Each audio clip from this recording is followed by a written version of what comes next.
Okay. Parshas Kisovo Shlishi Tezayin. Hayom Hazeh Hashem Elokecha Mitzavcha Lasos El Chukim Ho'ele.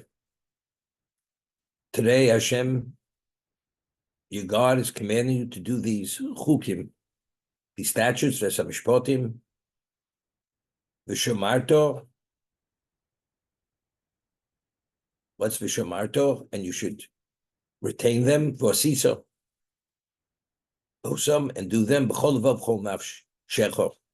And to what degree do you fulfill the mitzvahs, B'chol Nafshcho, with all your heart, Chol Nafshcho, even means to give your life, Chol Nafshcho.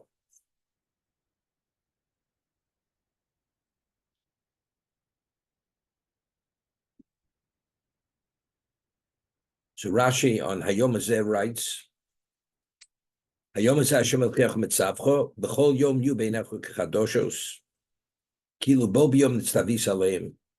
This is alluded to multiple times throughout the Torah. Moshe Rabbeinu was saying, every day that we fulfill the Torah, we do the mitzvahs, it's Yu Beinecha Kechadoshim. It should be as if they're new, as if Hashem had today commanded us to do them. Because something that's, as Rashi says, you cannot compare a diukma chadosha to diukma yishana, a declaration of the king, which is new, which is the first time you're hearing it. The level of interest is at a special level. Once you've heard it before, it's something which becomes something of the past. Doesn't have that level of excitement. Just one moment. So Moshe is saying to them that you beinech kadoshim. We have in the Kriyishma, Asher noch mitzav hayom. I've commanded you today. In the first paragraph of the Shema, Rashi cites Chazal, you beinech kadoshos. When we do the mitzvahs, they should be kadoshos. We find that when we came to, we traveled from Refidim, the Dakota Sinai, Midbar Sinai, it says, today you've traveled. So there also Rashi says, Chazal, you be chadoshos. We have multiple times, the Torah continually alludes that whenever we engaged in serving Hashem, it should be chadoshos. It should be with a level of excitement. It's not something where we become less interested because we've experienced it before. On a simple level, how do we understand chadoshos? As Chazal tell us, was something which is, for the first time you hear it, there's another degree of interest. Once it becomes old hat, so to say, you've heard it before, you don't have the same level of interest, the involvement, you don't immerse yourself as much. That's on a simple level. Mishnah tells us in Nedorim, based on the Pasuk, if not for my covenant, which is in effect continuously day and night, the protocols of existence would not exist. Heaven and earth would not exist. And Rav Chaim Volozhina in Nefesh HaChaim, in the Chavetz Chaim cites the Zohar, the same concept, that if there would be a moment in existence where Torah would not be studied, the world would revert back to pre-existence. So what is the energy that activates all the forces which allows the world to exist? It's the study of Torah. That's in Lo Brisi Yom V'Loilo. If not for my covenant, which is the Torah, which is studied day and night, Chukas for my words Lo Samti. We say every morning, and Rav Chaim Volozhina makes this point, Hamachadish B'Tuvo Chol Yom Tam Nasa Reishis. Hashem renews, due to his goodness, continuously Masa Bereshis. Creation is an ongoing process. It's not Hashem created the world so many thousands of years ago, and it remains in place, but rather, every moment, Hashem wills that existence continuously. And if you should cease willing it for a moment, the world reverts back to pre-existence. So creation is an ongoing renewal of the will of God. As the first day Hashem said, there shall be whatever he said it should be, Hashem says it should continue to be. So there's an ongoing continuance of existence because God, Hashem, keeps willing that existence. So existence is chidush. It's always mechadish. It's a continuous yesh mi'ayin. It's an ex nihilo process continuously. As the first moment, it continues. What is the basis for that continuum? Im lo bris yamoretz. If not for my bris, the Torah, no. If the world is recreated or willed continuously, and what is the context of that willing? Mechadesh. It's a chidush. Hashem has that full involvement that he wanted to function exactly as he wants, fully invested. So if the basis for that existence is the Torah, you have to be fully invested. And the only way you can be fully invested, if it's you beinecha kechadoshos, you have to have that level of interest. Because you have that level of interest, you have that level of commitment. And that guarantees that ongoing. So because just as Hashem is mechadesh, when we engage in Torah mitzvahs, it has to be you beinecha kechadoshos. It should be in your eyes as if it's chidush, with that newness, with that same level of vibrancy, interest, commitment, immersion for that reason. And the Torah cannot stop speaking about that characteristic of Torah involvement that has to be chadoshos. And over there we brought out that says, you've come today to Midbar Sinai. So Rashi over there cites Chazal. What did they came today? They came earlier. Also, you beinech chadoshos. So we pointed out then, not only is the study of the Torah have to be kichadoshos, but even when you're going to engage in Torah, when you're going to engage in mitzvahs, it has to be with the same excitement as if the first time you're going to engage. So it's not only the fulfillment of the mitzvah, the study of the Torah, but even going. So when you wake up in the morning to study Torah, you haven't yet studied. With what level of excitement should you wake up? With the same excitement that there was when the Torah was given at Sinai, with that same level of excitement. Because this all reflects on to what degree you value it.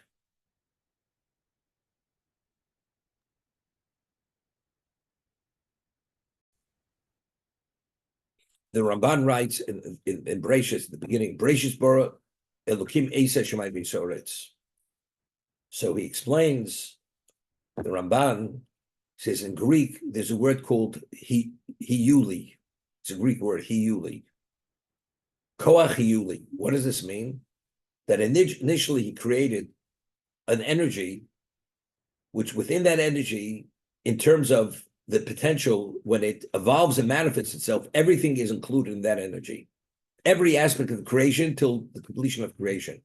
He created an energy which is called Shamayim. So anything which has relevance to Shamayim is included in that energy. Now it just has to manifest itself over the upcoming days. But everything was created from the first moment. And just as they created this heavenly energy, which within that energy, everything is included, identically he created an energy which is called Oretz. And now, as the days continue, this energy manifests itself in vegetation and animals and fish and war, whatever it is. That's how it works. So everything initially was created initially. It's the manifestation. And he willed that energy so the concept is very similar. This whole concept of evolution they came up with. It evolved. Factually, according to Ramban, it evolved from a spiritual energy. Everything evolved. But the evolution process was over a 7-day period. That was the evolution period. From that first energy, which contained within, it's like Lavdil, the one cell animal, from that evolved everything. There was the energy, everything was in potential, was in that, like the DNA and that spiritual energy contained anything that's meant to happen during that period. So that's ex nihilo. So the ex nihilo was the initial energy, and the manifestation of that is not really the ultimate ex nihilo, because it was a manifestation of that energy which came about the first moment of creation. That's the Ramban. So now, Friday, it says Hashem ceased creation, meaning the renewal. God wills creation even on Shabbos. Of course, He wills creation, but the ex nihilo aspect, the ex nihilo for Shabbos happened on Friday. But what on Shabbos? Does God will everything that He willed until that moment? Of course, He wills it. Shabbos means He refrained from new creation, but the ongoing creation, which is a renewal, that's the continuously willing what He willed, that's an ongoing willing. As God said initially, there should be this and there should be that. Shabbos, He says, it continues should be. But that continuous is not something which He didn't say before. I was going to say, Ernie, if you, when you read the Chumash, You have a medical background, I don't. But supposedly every moment, the body, the cells of the body renew themselves. The old cells die and there's a continuously renewal. And literally our skin, every bit of our being is you're new, every day you're a new being. Because yesterday, those cells are no longer here. These are new cells. The body, as long as you're alive, is generating new. So every day, although you're the exact same person, physically, visually, everything. But that's a renewal of what was there yesterday. And over time, with the aging process, so before people aged, when people lived till the age of, before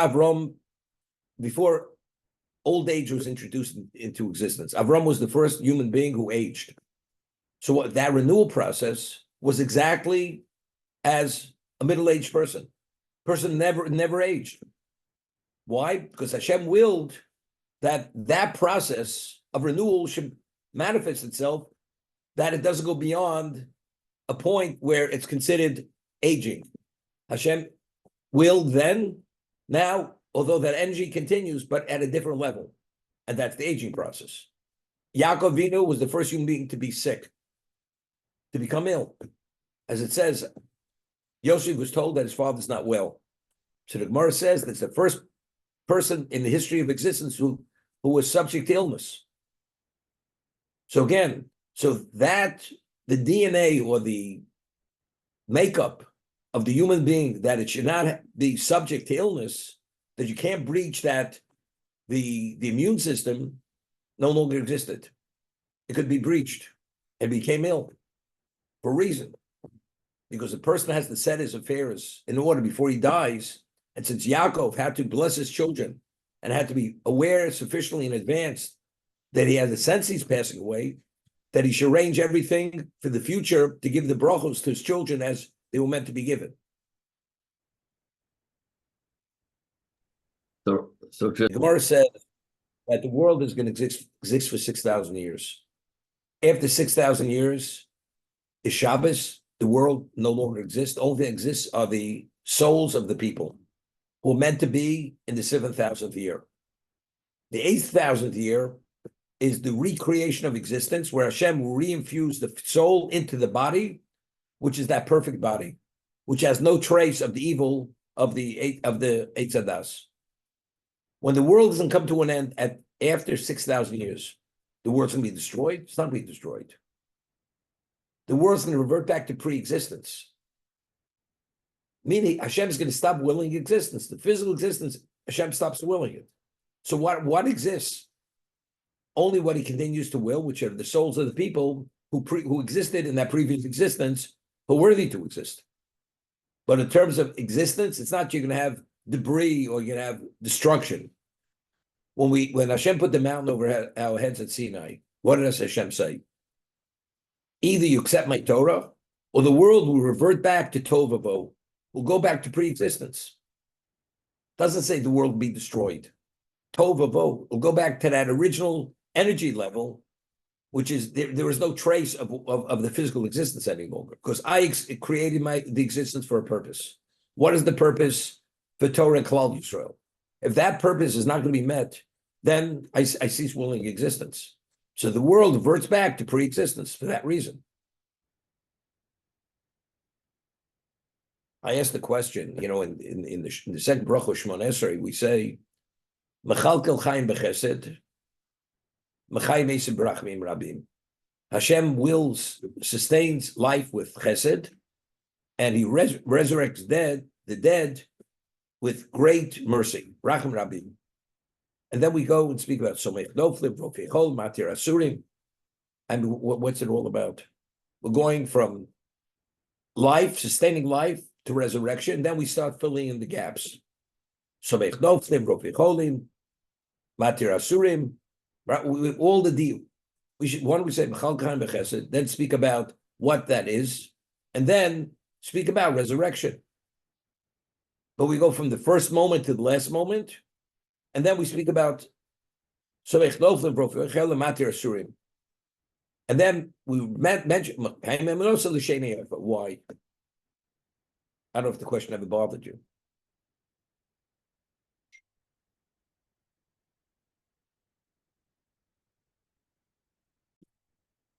I know recently was this. What's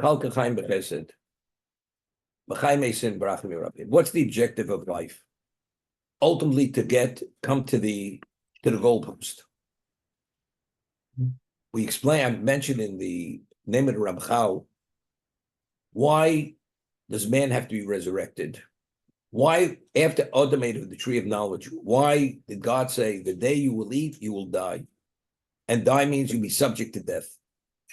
Why? Why is one a direct consequence of the other? Eitz Hadas means they have to have death. So the Ramchal explains, what is the objective of creation? That God has a relationship with the human being. But there's a pasuk in Tehillim where God doesn't have a relationship with Ra, with evil. Something which is in its essence evil, God doesn't want anything to do with it. So if man is meant to be eternal, and in his physicality exists something which is representation of that evil, so that person cannot cleave to God as God initially wanted him to cleave to him. So what has to happen? The person dies, he decomposes, and ultimately he's be resurrected. When he's resurrected, what's going to happen? Only the pure matter is going to be resurrected, and the evil will not come back. And now that the body is pure, as it was before the sin of Adam, you reinfuse the soul with all its worthiness into the body. The body now is energized with that spirituality that the person created in his lifetime. And that new entity, this composite of physical and spiritual, but this physical is pure physical, is eternal. And in that state, it cleaves to Hashem. That's the concept. So first we speak about what's the end goal. The end goal is Mechayim Yisim. But factually speaking, how do you arrive at the end goal? If there's Midas Adin, what would be? If there's Midas Adin, there's no Somech Noflim, there's no Rofi Cholim, there's no Matir Asurim. You never make it to the end goal. The objective is we go from A to Z. Now, but how do you make it there? You have to have Midas HaRachmin. That you have, and that's Somech Noflim, Rofi Chol, Matir Asurim. Because without that, you're not going to make it to the goalpost.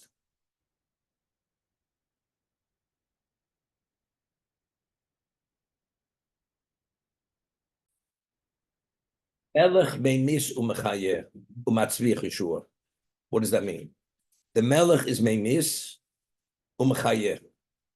He causes one to die, and then he brings the person back to life. What is that all about? He's killing you to resurrect you. Death is a bracha. Because the reason why you're dying is to resurrect you, because in your living state, he can't have a relationship with you. That eternal relationship, he can't. Because as a living human being, at this moment, we have that trace of that Eitz Hadas, which is Ra, which is the epitome of evil, which God is not going to have any relevance to. So what does he do? Melech Meimis. But taking the life to die is the process of expunging that evil from the body. So when you're resurrected as that pure being. That's the concept. So if you understand it and you have this in mind, it's a chesed elyon, it's a chesed of Hashem, that he's meimis umechaya. He's meimis to be mechaya. You know, it's interesting. What is the 13th tenet of Jewish belief? B'chai Mason, resurrection. Why is that a tenet of Jewish belief? So the Ramchal explains in the Das Tfunos, another tenet of Jewish belief is schar v'onish, reward and punishment. Right? That's one of the tenets. Resurrection is part of schar v'onish. When a person makes any choice in life, the choice is made through the soul and the body. The body is part of that effort. As a result of that, the soul, when the person dies, then the neshama goes to the soul world. The body goes into the ground, decomposes. It's not fair. Why does the soul go into this heavenly environment? As it says, Tzadikim Yoshim Nenin Diziv Hashchina, the souls bask in the radiance of Hashem, and the body is decomposing in the ground. What's it all about? The answer is that's part of schar v'onish. The body has to decompose to expunge it from that evil. But ultimately, it will be resurrected because the body is deserving of the reward no less than the neshama. And ultimately, it's going to have that ultimate reward when it's reunited with the neshama to bask in Hashem's radiance in the original composite as Hashem meant it to be. That's the ultimate schar v'onish. That's the ultimate schar. If a person merits resurrection.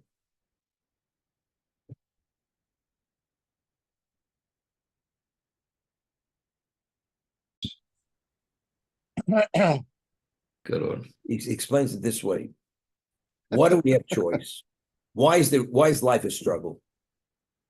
Because the soul, the neshama, is embedded in the physicality of the body, and the body, in terms of its makeup, is inclined to things which are the antithesis of what the soul is all about. And that's the struggle of life. Like, we know something is wrong, but yet, due to temptation, we regress. We do the wrong thing. Why? Because that's the tug of war between the soul and the body, the intellect and the body. We know, but since we have those traces of the evil inclination within us due to the Eitz Hadas, as a result of that, and that's the Fumtzar Agra. So based on the struggle, that's the level of reward you can receive. So he says like this: every time you do a mitzvah, the soul is infused with a degree of energy, spiritual energy. If the soul itself would expand in this world when you do the mitzvah, it would become so overwhelmingly powerful, it would spiritualize the body. And it would vaporize that evil that exists within the body. So what does Hashem do? Everything we do is suppressed. And the moment the soul is relieved from the body, that soul expands. It expands to the degree that you infused in it all that spiritual energy throughout a lifetime. So in the world to come, that soul is mega based on what you accomplished. If Hashem would allow that soul to become mega in the body, there is no free choice. So Hashem suppresses that potential until the person dies. But ultimately, in the new body, when it'll be resurrected, he will infuse that mega soul into the body. So the body, although it's physical, it will become spiritualized, fully spiritualized due to the mega soul overtaking every aspect of that physical body, which is pure matter. That's the Ramchal. Avraham Avinu stands at the Pisco Shel Gehenim, at the entrance of Gehenim. He doesn't let his children go into Gehenim, but they're exposed. They're just that exposure is enough to expunge whatever impurity exists within the person to be able to go to the world to come.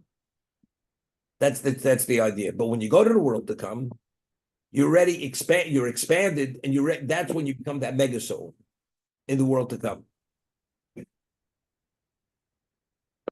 Then how do we understand a year? Why does that have to be chadoshos? The Gemara tells us, Yogatam motzos tamin. If you toil for Torah and you come upon its truth, you should believe that person. But if you don't toil and you say said you came upon truth, it's not correct. Because it's impossible to come upon the truth of Torah unless you toil. Now the question is why. So we explained in the past, to be able to come upon the truth of Torah, you need special siyata d'shmaya. Because the core of Torah is something which is not physical. The physical that the Torah manifests itself in this world is only all symbolisms of concepts in the spiritual world. So to be able to have relevance to that, you need special divine intervention to be able to grasp the truth of that. That's siyata d'shmaya. But to be worthy of that siyata d'shmaya, to come on its truth, you have to show to what degree do you value it. To what degree are you willing to sacrifice for it? Your gaita motzauson, if you've toiled, which indicates it's the ultimate for you, that you're willing to give it every moment of your life to invest it and to toil, now you're worthy.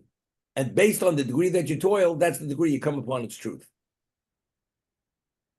But for what do you toil? You only toil for something which is special. If something becomes old hat, you don't toil. You don't toil for that. So what keeps the momentum? That you just first out of the gate. It's chadoshos.